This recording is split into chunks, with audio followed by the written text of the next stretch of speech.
El año 2013 ha pasado a la historia como el año de los dos papas en Roma, como el año también de la renuncia del romano pontífice. 2013, Benedicto XVI renuncia. 2013, accede al solio pontificio el Papa Francisco. Acompáñeme hoy en este programa para revisar el año 2013, el recuento, los acontecimientos más relevantes desde la Santa Sede, hoy en el Pulso de la Fe.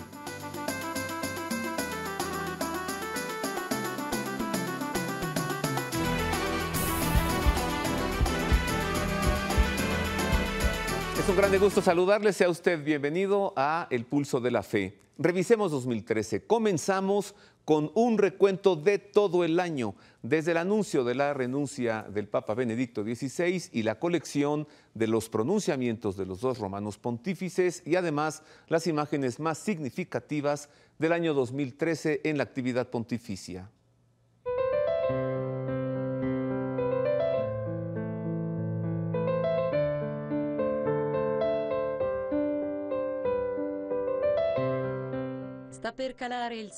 Ha caído el telón sobre el 2013, un año que pasará a la historia por un acontecimiento que sacudió el corazón del mundo.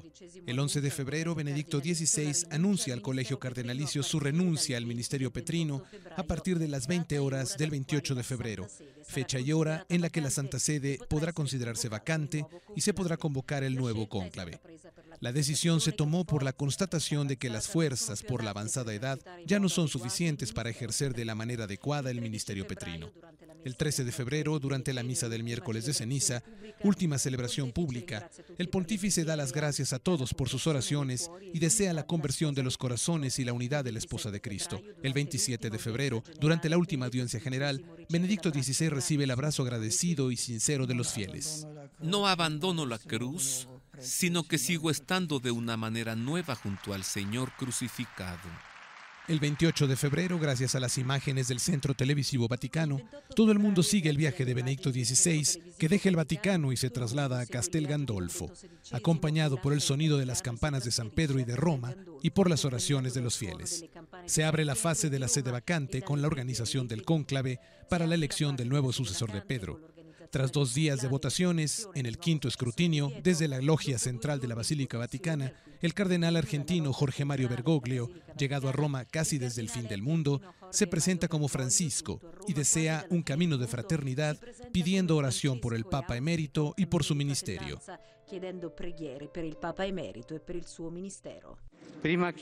Antes de que el obispo bendiga al pueblo, les pido que ustedes oren al Señor para que me bendiga. La oración del pueblo pidiendo la bendición para su obispo.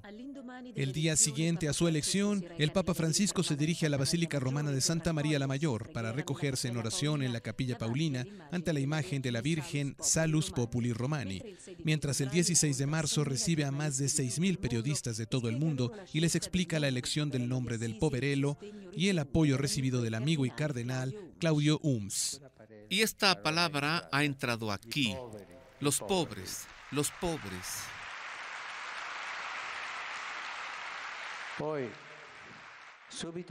De inmediato, en relación con los pobres, he pensado en Francisco de Asís, el hombre que nos da este espíritu de paz, el hombre pobre. Cómo quisiera una iglesia pobre y para los pobres. Más de 200.000 personas participan el 19 de marzo en la solemne misa de inicio del ministerio petrino, durante la cual el Papa subraya que el verdadero poder es servir a los últimos y custodiar la creación. El 23 de marzo, antes del inicio de la Semana Santa, el Papa Francisco vuela a Castel Gandolfo para encontrarse con Benedicto XVI, un abrazo que expresa una plena sintonía espiritual y un gran respeto recíproco. Imágenes impactantes que una vez más dan la vuelta al mundo. El 24 de marzo, el pontífice celebra la misa del Domingo de Ramos y pide a los jóvenes que no se dejen robar la esperanza, mientras que el 28 preside la misa de la Cena del Señor en la cárcel de menores de Casal del Marmo, lavando los pies a 12 jóvenes de nacionalidades y confesiones distintas. En el Via Crucis, el viernes en el Coliseo, dice que la cruz de Cristo es la respuesta al mal del mundo. El 31 de marzo, en su primera Pascua como obispo de Roma, El Papa Francisco desea una paz real para el mundo entero, fundada en la misericordia de Dios, que no se cansa nunca de ir al encuentro de su criatura. Paz a todo el mundo, tan dividido todavía por la avidez de los que buscan beneficios fáciles, herido por el egoísmo que amenaza a la vida humana y a la familia. Egoísmo que sigue manteniendo la trata de personas, la esclavitud más extendida en este siglo XXI. El 7 de abril, el nuevo sucesor de Pedro toma posesión en la Basílica de San Juan de Letrán y recuerda a todos que Dios es paciente con nosotros porque nos ama y nos comprende, y nunca nos abandona. En la 50ª Jornada Mundial de Oración por las Vocaciones, el 21 de abril, el pontífice ordena 10 nuevos sacerdotes de la diócesis de Roma y les pide que sean pastores y no funcionarios, teniendo siempre ante sus ojos el ejemplo del buen pastor. Una semana después, con motivo de la misa con el rito de la confirmación por el año de la fe, el Papa Francisco confirma a 44 fieles procedentes de todo el mundo y pide a los jóvenes que vayan contracorriente, fuertes en la valentía que nos da Dios. El día en que la Iglesia celebra San José Obrero, el 1 de mayo, el pontífice pide nuevo impulso para el empleo y denuncia una concepción economicista de la sociedad que busca el beneficio egoísta, fuera de los parámetros de la justicia social. En el año de la fe, entre los numerosos eventos promovidos por el Pontificio Consejo para la Promoción de la Nueva Evangelización, también encuentra lugar la misa para los miembros de movimientos, de las nuevas comunidades y de las asociaciones de todo el mundo, el 19 de mayo, domingo de Pentecostés. Desde el principio de su pontificado, el Papa Francisco muestra una sincera cercanía por los que están en dificultades, en las periferias existenciales o sociales. El 21 de mayo, una vez más, extiende los brazos para abrazar a un hermano en dificultades, visitando la casa Don de María en el Vaticano, que el beato Juan Pablo II confió 25 años antes a los cuidados de la beata Madre Teresa de Calcuta. El 26 de mayo es el día de la primera visita a una parroquia, la de Santa Isabel y San Zacarías en Valle Muricana, en el sector norte de la diócesis de Roma. 16 niños reciben la primera comunión de manos del Papa Francisco. En la Eucaristía el Señor nos hace recorrer su camino, el del servicio, del compartir, del don, y lo poco que tenemos, lo poco que somos, si lo compartimos, se convierte en riqueza, porque el poder de Dios, que es del amor, desciende sobre nuestra pobreza para transformarla. En la solemnidad del Santísimo Cuerpo y Sangre de Cristo, el 30 de mayo, el Papa Francisco celebra la misa en el atrio de la Basílica de San Juan de Letrán antes de presidir la procesión eucarística. En más de una ocasión, el pontífice ha mostrado espontaneidad y deseo de establecer un diálogo directo con las personas. El 7 de junio, al recibir a los alumnos de las escuelas gestionadas por los jesuitas en Italia y en Albania, responde a las preguntas de algunos jóvenes, a los que les pide que tengan un corazón grande, magnánimo, a ejemplo de Jesús. El camino de la unidad es otro aspecto clave del pontificado del Papa Bergoglio, que el 14 de junio recibe en el Vaticano al arzobispo de Canterbury y primado de la Comunión Anglicana, Justin Welby, para reafirmar la común voluntad de defender la vida humana, proteger la familia fundada sobre el matrimonio, promover la resolución de los conflictos a partir de la crisis siria. El 24 de junio, el pontífice instituye la Pontificia Comisión referente al IOR, el Instituto para las Obras de Religión, y después redacta un quirógrafo el 18 de julio para la institución de una Pontificia Comisión referente a la organización de la estructura económico-administrativa de la Santa Sede, seguido del 28 de septiembre para el Consejo de Cardenales, grupo compuesto de 8 purpurados con el cometido de ayudar al Papa en el gobierno de la Iglesia y en el proyecto de reforma de la Curia Romana. El 29 de junio, solemnidad de los santos apóstoles Pedro y Pablo en la Basílica Vaticana, el pontífice impone el sacro palio en la confesión del apóstol Pedro a 34 nuevos arzobispos metropolitanos, recordando que si la lógica del poder prevalece sobre Dios, nos convertimos en piedra de tropiezo. El 5 de julio se presentó a la prensa la primera encíclica del Papa Francisco, Lumen Fidei. El objetivo del documento, sobre el que había trabajado inicialmente Benedicto XVI, es el de recuperar el carácter de luz propio de la fe, capaz de iluminar toda la existencia humana. A los seminaristas, novicios, novicias y a todos los que están en camino vocacional, el 7 de julio el pontífice les señala la cruz y la oración como referencias para su misión. El 15 de agosto, solemnidad de la Asunción de la Bienaventurada Virgen María, celebra la misa en Castel Gandolfo, después de haber visitado el monasterio de clausura de la Inmaculada Concepción de las Clarisas de Albano. El 7 de septiembre, el poder de la oración silenciosa cubre la Plaza de San Pedro con motivo de la Jornada por la Paz en Siria, en Oriente Medio y en todo el mundo, convocada por el pontífice, que en más de una ocasión se ha pronunciado contra el loco derramamiento de sangre. En toda violencia y en toda guerra, remarca invitando a todos al diálogo y la reconciliación, hacemos renacer a Caín. El 10 de septiembre, un gesto más de ternura hacia los invisibles de la sociedad con la visita privada al Centro Astali, el centro para la acogida y el servicio a los que solicitan asilo y a los refugiados que dirige el Servicio de Refugio Jesuita, que trabaja en el centro de Roma, en la Iglesia del Jesús. En la Basílica de San Juan de Letrán, el 16 de septiembre, el Papa Francisco se encuentra con el clero de Roma y subraya que a la Iglesia le hace falta conversión pastoral y creatividad valiente. El 30 de septiembre, durante la celebración de la Hora Tercia, el pontífice celebra el consistorio ordinario público para la canonización de los beatos Juan XXIII y Juan Pablo II, estableciendo que se inscribirán en el catálogo de los santos el 27 de abril de 2014, domingo segundo de Pascua de la Divina Misericordia. Muchas son las personalidades que han desfilado durante el año por los pasillos del Palacio Apostólico. El 17 de octubre, Mahmoud Abbas, presidente del Estado de Palestina. El 28 de octubre, Aung San Suu Kyi, Premio Nobel de la Paz de 1991. El 25 de noviembre, el presidente de la Federación Rusa, Vladimir Putin. El 2 de diciembre, Benjamín Netanyahu, primer ministro de Israel. Fiesta de las Familias en la Plaza de San Pedro el 27 de octubre. El Papa Francisco celebra la misa y recuerda que la familia que vive la alegría de la fe la comunica espontáneamente. Es sal de la tierra y luz del mundo. Es levadura para la sociedad.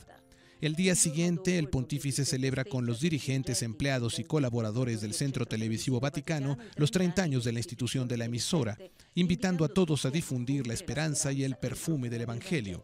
El 1 de noviembre, solemnidad de Todos los Santos, el Papa Francisco celebra la misa en la entrada monumental del cementerio de verano con una oración por los difuntos y la bendición de las tumbas. El 14 de noviembre realiza una visita al Quirinal al presidente de la República, Giorgio Napolitano. Aquí el pontífice imposta el acento sobre la importancia de la colaboración entre Iglesia y Estado, deseando que Italia recupere la creatividad y concordia necesarias para su desarrollo.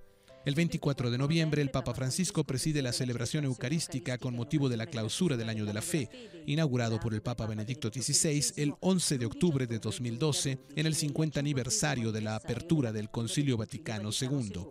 2 días más tarde, en la sala de prensa de la Santa Sede, se presenta la exhortación apostólica Evangelii Gaudium del pontífice sobre el anuncio del Evangelio en el mundo actual, con la contribución de los trabajos del sínodo que se celebró en el Vaticano en octubre de 2012 sobre el tema La nueva evangelización para la transmisión de la fe. Cerramos este rápido viaje a través de 2013 después de haber tocado solo algunos de los muchos eventos que han marcado los primeros meses de pontificado del Papa Francisco, con el tradicional acto de veneración a la Inmaculada en la Plaza de España en la solemnidad de la Inmaculada Concepción de la Bienaventurada Virgen María. El pontífice pide a la Madre del Cielo que ayude al mundo a encontrar la paz de Dios para que toda vida humana sea amada y protegida. El recuento vertiginoso. 365 días en apenas 12 minutos. Avancemos.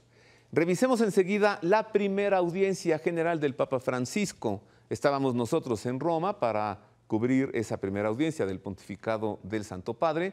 Vámonos hasta la Plaza de San Pedro del Vaticano. Esta es la primera audiencia general de los miércoles del Papa Francisco. Hoy, 27 de marzo, en la primera audiencia general de su pontificado, el Papa Francisco fue acompañado por miles de peregrinos y fieles en la Plaza de San Pedro, sobre todo procedentes de Latinoamérica.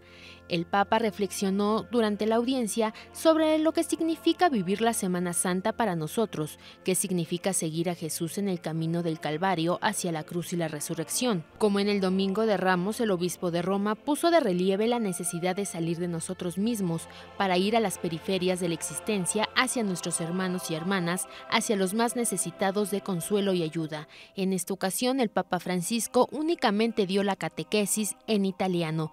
Escuchemos sus palabras. Fratelli e sorelle, buongiorno.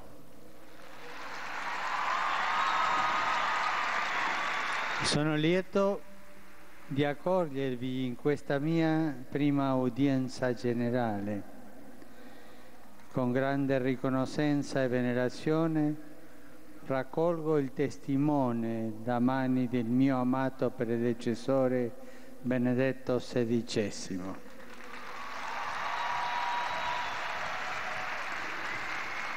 Dopo la Pasqua riprenderemo le catechesi dell'anno della fede. Oggi vorrei soffermarmi un po' sulla Settimana Santa. Con la Domenica delle Palme abbiamo iniziato questa settimana, centro di tutto l'anno liturgico, in cui accompagniamo Gesù nella sua passione, morte e resurrezione. La Settimana Santa è un tempo di grazia che il Signore ci dona per aprire le porte del nostro cuore, della nostra vita, delle nostre parrocchie. Ma fa pena, tante parrocchie chiuse. Nelle nostre parrocchie, dai movimenti, delle associazioni, ed uscire incontro agli altri, farci noi vicini per portare la luce e la gioia della nostra fede. Uscire sempre, e questo con amore e con la tenerezza di Dio, nel rispetto e nella pazienza, sapendo che noi mettiamo le nostre mani, i nostri piedi, il nostro cuore, ma poi è Dio che li guida e rende feconda ogni nostra azione. Auguro a tutti di vivere bene questi giorni seguendo il Signore con coraggio, portando in noi stessi un raggio del suo amore a quanti incontriamo. Saluto cordialmente i pellegrini di lingua spagnola, in particolare i gruppi venuti dalla Spagna, Argentina, Messico e altri paesi latinoamericani. Auguro a tutti di vivere questi giorni seguendo il Signore con coraggio e portando e irradiando il suo amore a tutti quelli che troviamo nel cammino della vita. Che Dio vi benedica e vi conceda vivere il triduo pasquale con fede e devozione. Vi benedica Dio Onnipotente, il Padre, il Figlio e lo Spirito Santo. Amén. La primera audiencia del Santo Padre Francisco. Hacemos una pausa, regresamos para revisar los 4 viajes de Francisco, su primera carta encíclica Lumen Fidei, su primera exhortación apostólica Evangelii Gaudium y mucho más en este programa, el recuento del año 2013.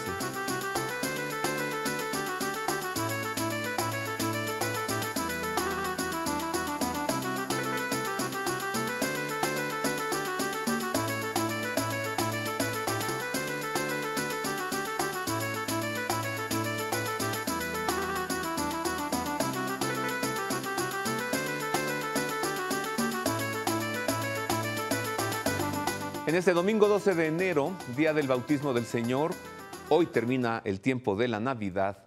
Hoy estamos revisando el año 2013, le estamos presentando a usted el recuento, un gran resumen, un trabajo de investigación, de análisis, de recolección de imágenes y enseguida veamos el momento de la presentación de la primera carta encíclica del Papa Francisco, Lumen Fidei.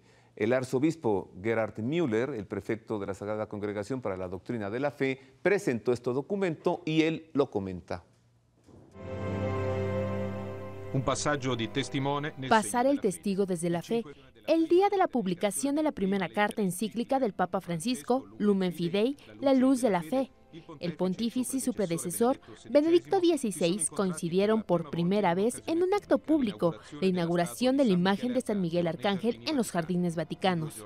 Y 2 días después, en el Ángelus, el Papa Bergoglio recordó que el Papa emérito había empezado a escribir la encíclica, continuación de las encíclicas sobre la caridad y la esperanza. Acepté este bonito trabajo y lo he llevado a término. Lo ofrezco con alegría a todo el pueblo de Dios, porque todos, especialmente hoy, necesitamos ir a lo esencial de la fe cristiana, profundizarla y examinar a su luz las problemáticas de la vida. Y pienso que esta encíclica, al menos en algunas partes, puede ser también útil a los que buscan a Dios y el sentido de la vida. ¿Quién cree? Ve, escribe el Papa en la introducción de la encíclica en Lumen Fidei, que firmó en la solemnidad de los santos Pedro y Pablo y que se divide en 4 capítulos. Y el que cree no está nunca solo, porque la fe es un bien para todos, que ayuda a distinguir el bien del mal, a edificar nuestras sociedades, dando esperanza. La fe, subraya el Papa Francisco, no separa al hombre de la realidad, sino que le ayuda a comprender su significado más profundo. Lo ha recordado también el prefecto de la Congregación para la Doctrina de la Fe, el arzobispo Gerhard Müller, en la presentación del documento a los medios de comunicación. El Papa quiere decir que la fe no es algo del pasado, que con la modernidad no necesitamos la fe, sino que la fe es una relación personal con Dios a través de Jesucristo, que se hizo hombre, que vivió con nosotros, es uno de nosotros, es nuestro hermano. Por eso podemos responder a las profundas preguntas existenciales, como es la del sentido de la vida. El cardenal Mark Ouellet, prefecto de la Congregación de los Obispos, subrayó que el nosotros de la encíclica no es un plural majestático, sino de comunión. La encíclica habla de la fe como de una experiencia de comunión, de dilatación del yo y de solidaridad en el camino de la Iglesia con Cristo para la salvación de la humanidad. La fe es una apertura al amor de Cristo, es acoger, entrar en una relación que amplía el yo a la dimensión de un nosotros, que no es únicamente humano en la Iglesia, sino que es divino. Es un documento fuertemente pastoral, comentó el arzobispo Rino Fisichella, presidente del Dicasterio para la Promoción de la Nueva Evangelización, que fija de nuevo la mirada en lo esencial del creyente e invita a no dejarse robar la esperanza de perseguir grandes ideales. La inmediatez de las expresiones utilizadas, la riqueza de las imágenes a las que hace referencia y la peculiaridad de algunas citas de autores antiguos y modernos hacen de este texto una verdadera introducción a su magisterio y permiten conocer mejor el estilo pastoral que lo distingue. Esta encíclica no se ha escrito con la terminología técnica de la teología católica. Es muy rica, muy importante, pero está escrita como con una voluntad pastoral. También el Papa Benedicto tenía en sus predicaciones esta capacidad de hablar directamente al corazón. Y también nuestro Papa Francisco, con su estilo pastoral, sabe atraer a mucha gente. Tenemos aquí en esta encíclica como la íntima unidad de la biografía y de la teología de Benedicto y también de Francisco. Aunque al hombre moderno no le parezca que la cuestión del amor tenga que ver con la verdad, terminó el arzobispo Müller, el Papa nos recuerda que amor y verdad no se pueden separar. Dios mismo en su persona es el amor. Dios es la verdad. Jesucristo dijo, yo soy la verdad. No llevo la verdad, sino que lo soy. Mi persona es verdad, vida y camino. De aquí esta unidad del amor y de la verdad en la vida del Dios Trino que se ha revelado a todos nosotros. No es una verdad impersonal, sino una verdad personal que puede llenar el corazón de todos los hombres. Lumen Fidei, una encíclica escrita por 2 pontífices, por Benedicto XVI mayormente y por el Papa Francisco, que le dio la revisión y los comentarios finales. Lumen Fidei, la encíclica primera del Papa Francisco. Ahora revisemos también el momento de la presentación de su primera exhortación apostólica a partir del resultado del Sínodo de los Obispos, Evangelii Gaudium, un documento apostólico en el que ya se aprecia mucho de la personalidad de Francisco.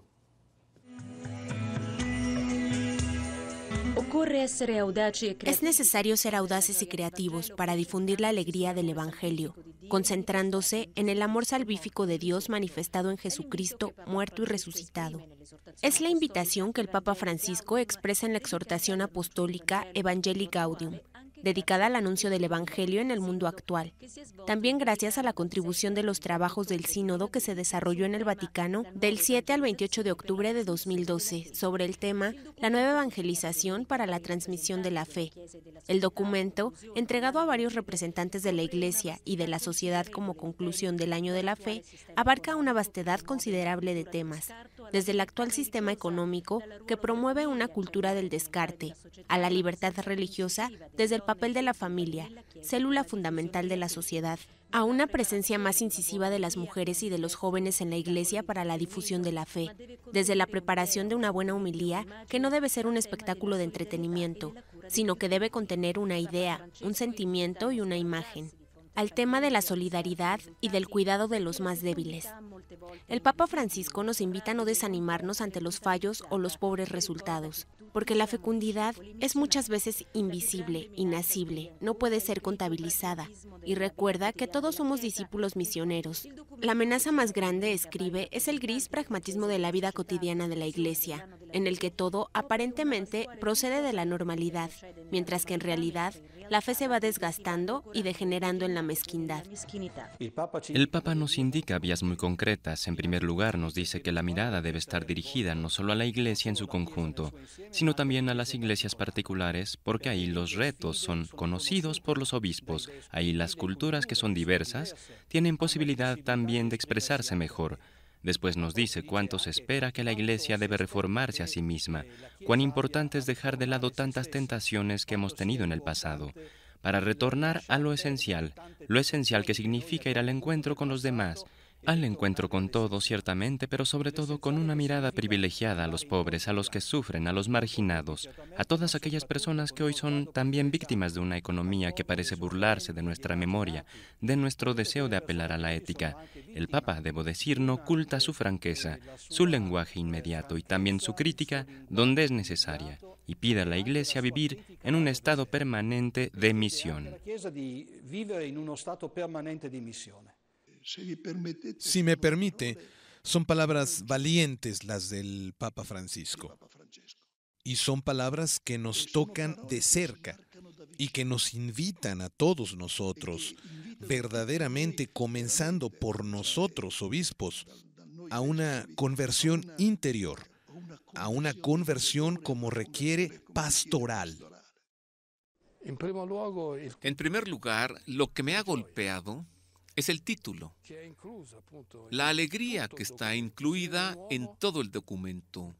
Se ve un hombre, el Papa, que habla desde su experiencia, por tanto tiene una profundidad espiritual casi contemplativa que se puede comunicar. Esta es la fuerza del Papa. En el documento, él comparte todo esto.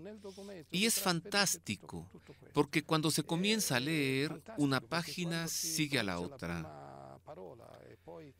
Es un documento que no cansa, con un estilo tocante, rápido para penetrar en el corazón y en la mente de las personas. Entre estas páginas encuentro la imagen del Papa que pasa por la Plaza de San Pedro y saluda a todos. También en este documento yo lo veo así.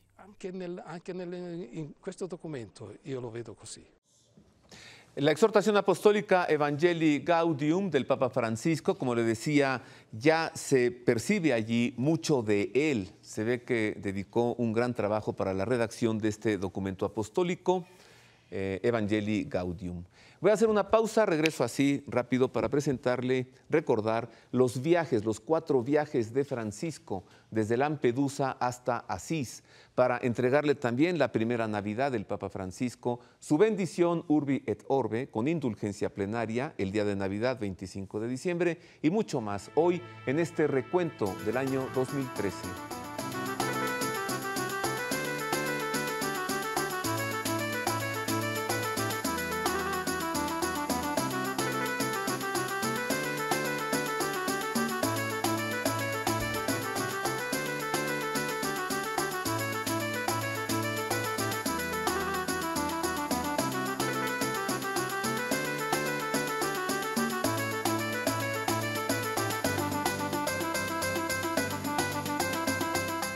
continuamos hoy en el Pulso de la Fe, con este programa en el que estamos revisando el año 2013, los acontecimientos, y estamos también comunicándonos a través del tweet. Ahí está la cuenta de un servidor. Muchas gracias por sus comentarios. Y durante toda la semana, pues podemos seguir a través de esta vía muy veloz de comunicación, el Twitter. Revisemos los viajes del Papa Francisco a 9 meses de pontificado. Viajó a Lampedusa, estuvo en Cagliari, Italia, estuvo en Brasil, ¿recuerda?, para la Jornada Mundial de la Juventud. Y además estuvo en Asís, peregrinó a la tumba de San Francisco, de quien tomó el nombre, para encontrarse con el pobrecito de Asís y entregar al mundo un mensaje de sencillez, de humildad y de paz. Revisemos los 4 viajes de Francisco.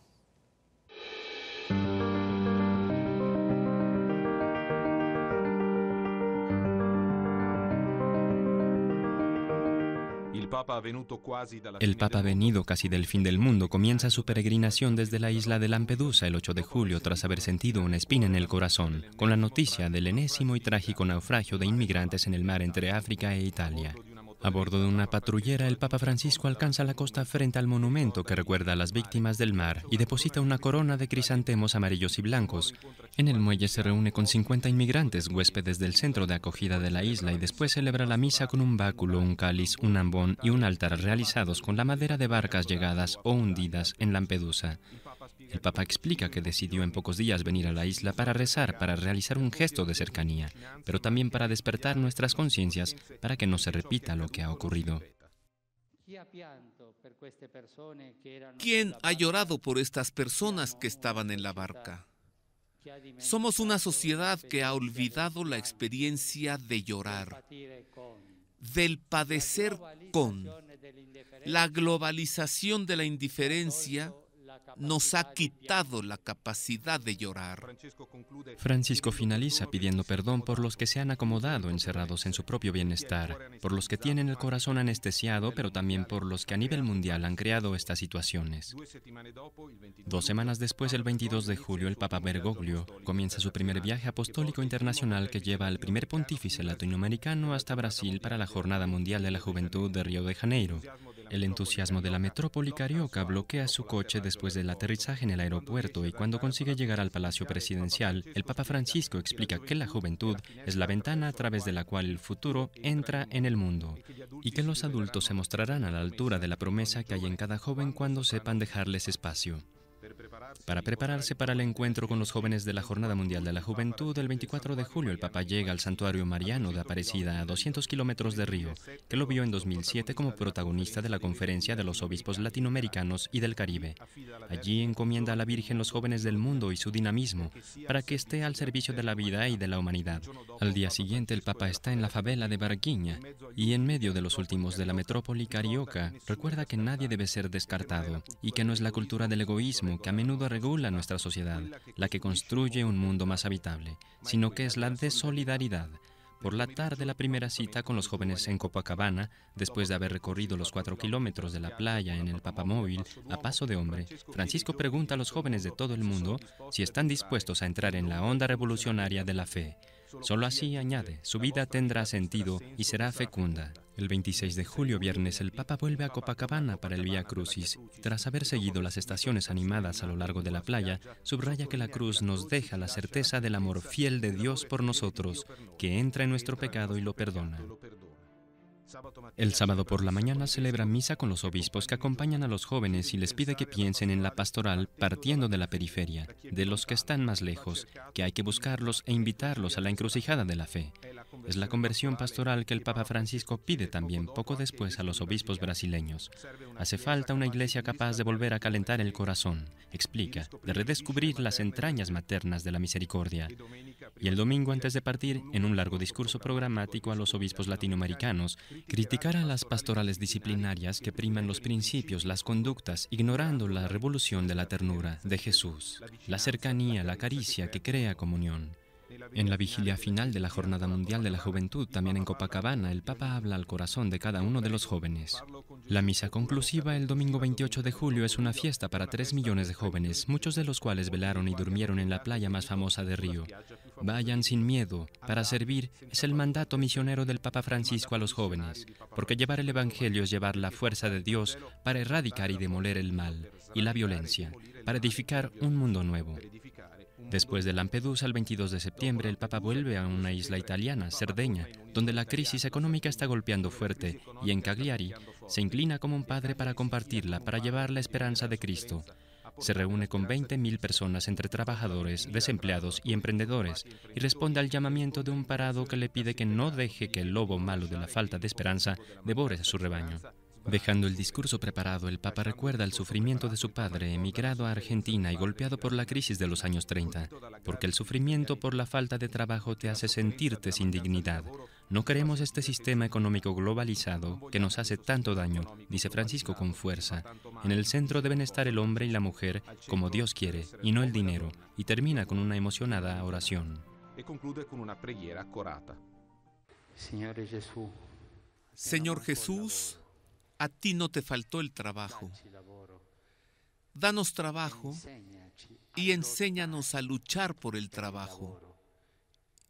Y bendícenos a todos nosotros. Después el Papa Francisco llega al santuario de Nuestra Señora de Bonaria, patrona máxima de Cerdeña, cuya devoción dio nombre a Buenos Aires, su ciudad natal. Celebra misa ante más de 100.000 personas y pide a María que nos dé su mirada que nos lleva a Dios.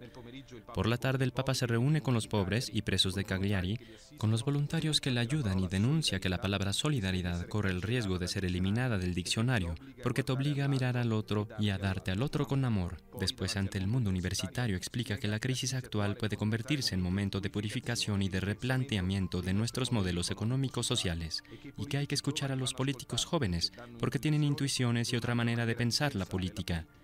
Jóvenes como los más de 100.000 a los que Francisco abraza antes de dejar Cagliari y a los que pide que se fíen de Jesús, una persona que puede llevarlos hacia adelante, no una ilusión, y que lancen las redes para construir un mundo mejor, como hizo el joven Jorge Mario Bergoglio hace 60 años, respondiendo a la llamada del Señor, que no me ha dejado solo tampoco en los momentos más oscuros.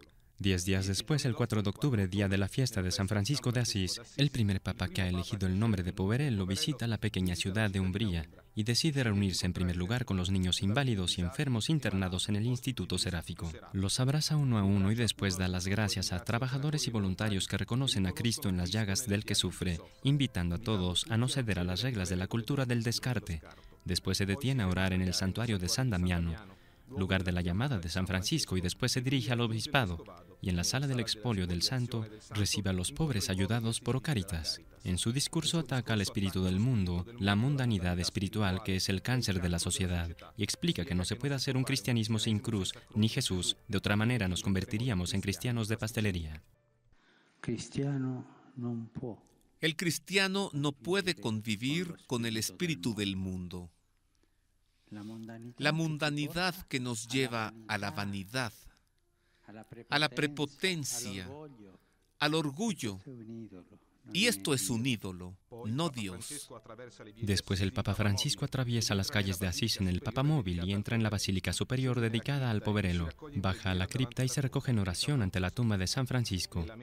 En la misa el Papa recuerda el ejemplo del hombre que se despojó de las cosas del mundo para vestirse de Cristo y recalca que la paz franciscana no es un sentimiento dulzón y tampoco una especie de armonía panteística con las energías del cosmos, sino que es la paz de Cristo. Por eso pide desde Asís que cesen las guerras que llenan de sangre la tierra y que el odio ceda el lugar al amor. Para comer, el Papa Francisco se sienta a la mesa con los huéspedes de Cáritas en Santa María de los Ángeles y después visita el desierto de las cárceles para rezar en la celda que utilizó el Poverello. En la Catedral de San Rufino se reúne con el clero, los religiosos y los laicos de los consejos pastorales de la diócesis y los invita a que sean antenas sintonizadas con la palabra de Dios, para después transmitirla también en las periferias, yendo al encuentro de las personas sin prejuicios ni miedos.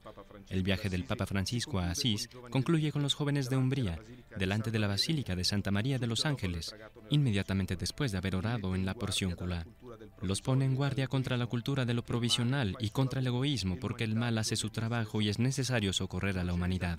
No cedan al pesimismo, es la consigna de Francisco a los jóvenes. Vayan con valentía, con el Evangelio en el corazón y entre las manos, sin tener miedo de dar pasos definitivos, confiando en el amor de Dios y en su misericordia infinita. Los 4 viajes del Papa Francisco en los 9 meses de pontificado: Asís, Italia, Brasil, Cagliari y Lampedusa. Enseguida revisemos la Navidad del Papa Francisco, sus expresiones, sus manifestaciones, su cercanía con la gente. La Navidad, este tiempo de paz, este tiempo que tan hermosamente se celebra en todo el mundo, pues es una celebración de los cristianos, de la cristiandad. Así fue la primera Navidad del Papa Francisco.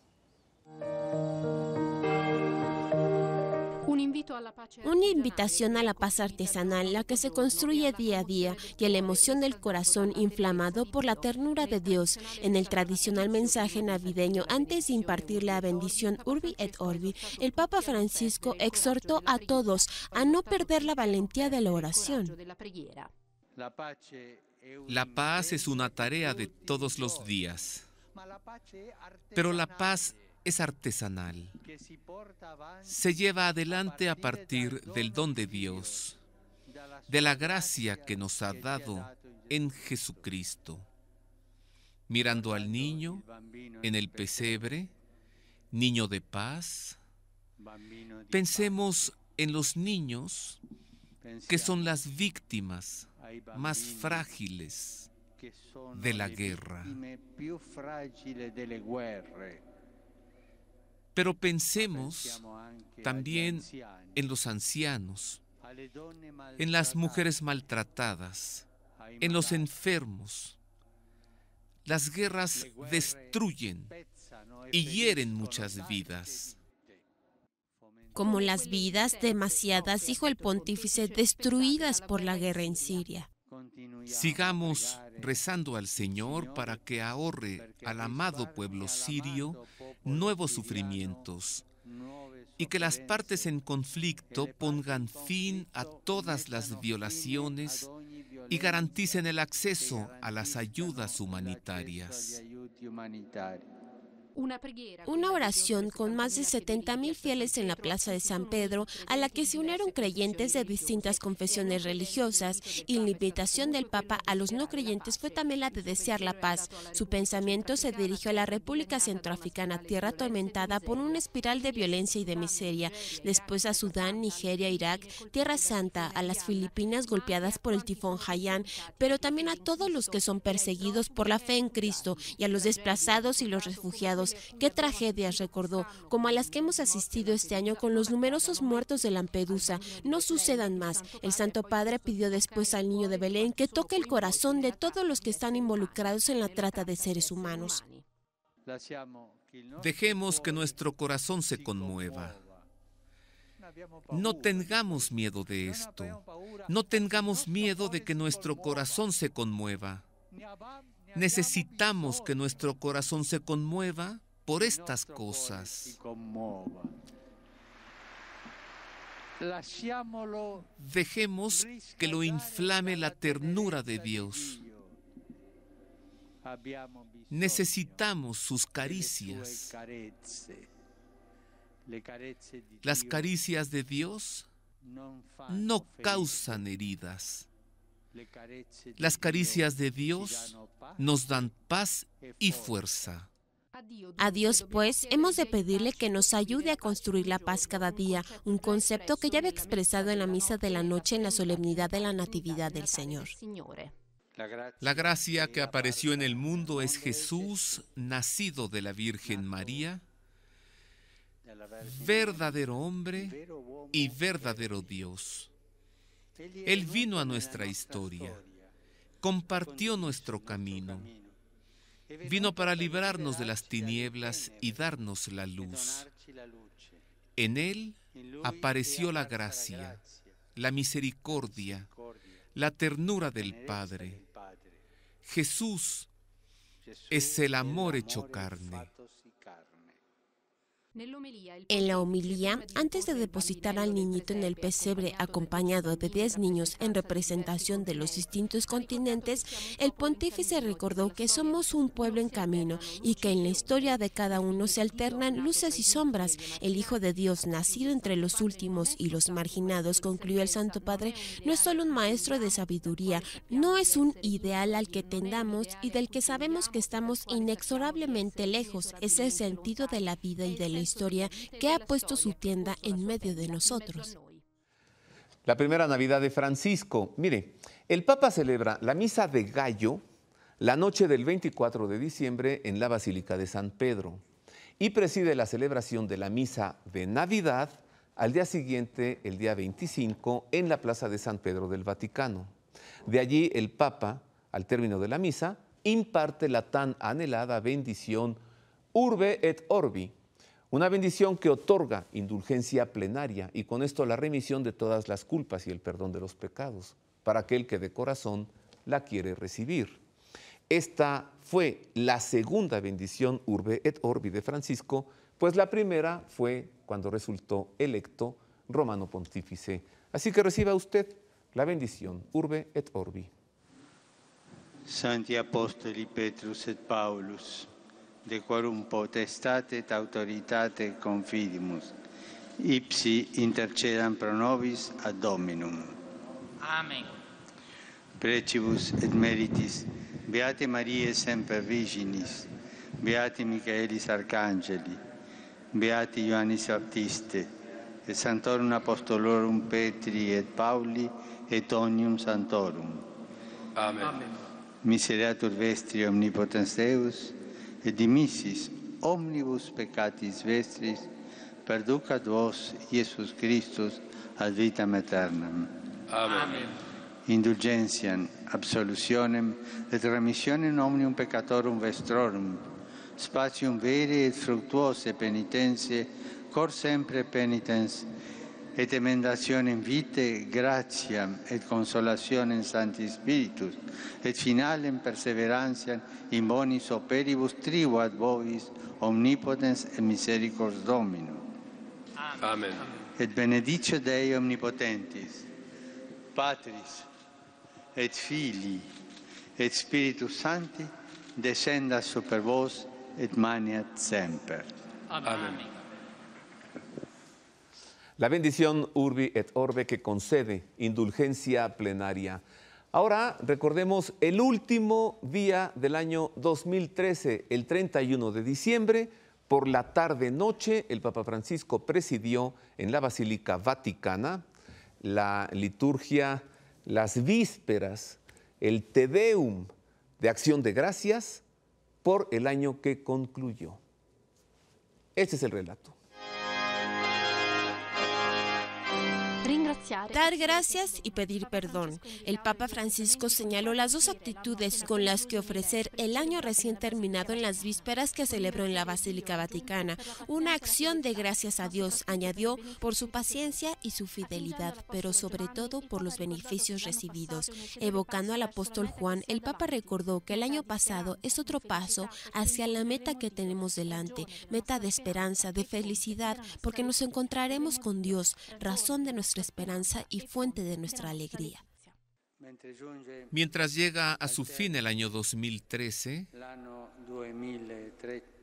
recojamos, como en una cesta, los días, las semanas, los meses que hemos vivido para ofrecérselo todo al Señor. Y preguntémonos con valentía, ¿cómo hemos vivido el tiempo que Él nos ha dado? ¿Lo hemos usado sobre todo para nosotros mismos, para nuestros intereses? ¿O hemos sabido gastarlo también para los otros? ¿Cuánto tiempo hemos reservado para estar con Dios en la oración, en el silencio, en la adoración? Preguntas directas que llegan al corazón del hombre. Después, el Papa se detuvo en el rostro de la ciudad de la que es obispo. Roma es la ciudad de la belleza única y de los contrastes profundos, habitada por personas marcadas por miserias materiales o morales, manifestó el Papa Francisco, pero también por personas infelices que sufren e interpelan la conciencia de todos. Roma es una ciudad llena de turistas, pero también llena de refugiados. Roma está llena de gente que trabaja, pero también de personas que no encuentran trabajo o realizan trabajos mal pagados y a veces indignos. Y todos tienen el derecho a ser tratados con la misma actitud de acogida y de equidad, porque todos son portadores de dignidad humana. Y todos, también la Iglesia, con la levadura del Evangelio, tienen el deber de trabajar para que Roma sea más rica en humanidad, más acogedora y solidaria. La Roma del Año Nuevo será mejor si no hay personas que la miren desde lejos. En una postal, que miren su vida solo desde el balcón, sin involucrarse en los muchos problemas humanos, problemas de hombres y mujeres que al final y desde el principio, lo queramos o no, son nuestros hermanos. Al final de la celebración, el pontífice realizó una breve visita al nacimiento instalado en la Plaza de San Pedro, un homenaje al niño, luz del mundo y luz del nuevo año. Es el Te Deum de Acción de Gracias por el año que concluye y son también la celebración de las vísperas de la primera celebración del año, que es María, Madre de Dios, el 1 de enero. Así que de esta manera concluía el Papa Francisco con el Te Deum y con las vísperas el año 2013, dando gracias a Dios por tantos beneficios que de su mano recibimos. Con esto concluimos la rápida revisión del año 2013. Le platico que el próximo sábado inician los diplomados en la Universidad Pontificia de México. Se lo digo porque durante el año recibo muchas preguntas a través del correo electrónico, a través del Twitter. ¿Dónde estudiar teología? Pues qué mejor que en la Universidad del Papa, que está ahí en Tlalpan. Teología, filosofía, espiritualidad y mística, desarrollo humano, latín, griego, hebreo, arte sacro, Antiguo Testamento, Nuevo Testamento. Bueno, es una maravilla. Y los diplomados son todos los sábados de 9 de la mañana a 1 de la tarde. Yo ya me inscribí a arte sacro. A ver si allí nos vemos. Comienza el próximo sábado. Con esto nos vamos. Agradezco mucho que haya estado con nosotros. Le recomiendo que se quede en la programación de Proyecto 40 y que el próximo jueves no se pierda el inicio a las 10:30 de la noche de la serie de televisión Sherlock, el gran Sherlock Holmes en compañía del doctor John Watson, pero actualizados y en este tiempo, en nuestro tiempo, en Londres, Inglaterra y sus grandes aventuras. Sherlock Holmes y John Watson. Comienza el próximo jueves, 10:30 de la noche. Muchas gracias por haber estado con nosotros. A nombre de mis compañeros, el staff técnico de Proyecto 40 y la producción de El Pulso de la Fe, le deseamos un año nuevo lleno de fe, de esperanza y de amor. Mil gracias. Le espero, el próximo domingo, las previsiones de 2014. En esta mesa, Alfredo Jalife para presentar el análisis de la geopolítica, Ernesto Farril para presentar el análisis de la economía, lo que se viene en este año, y José Alberto Villasana para revisar las profecías escriturísticas. ¿Qué nos tiene deparado para este año? La geopolítica, la economía y el mundo de las profecías en las Sagradas Escrituras, próximo domingo en El Pulso de la Fe. Gracias.